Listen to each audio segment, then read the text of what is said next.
រីសួរអ្នកខ្ញុំឈ្មោះអាស្រាជាគ្រូក្នុងថ្នាក់ទី3កនៃសាលាអន្តរជាតិ UKL ថ្ងៃនេះខ្ញុំបានដឹកនាំសិស្សមកធ្វើបំណែកតាក់ទងជាមួយនឹងម្ហូបបង្គាខ្ទិះជាមួយនឹងប្រហិតប្រភេទសាច់មានដូចជារំខានបង្គាប្រហិតពីរមុខ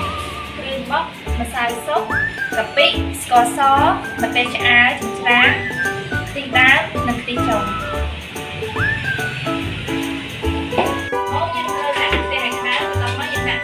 មកទីដំបូងឲ្យទៅពុះ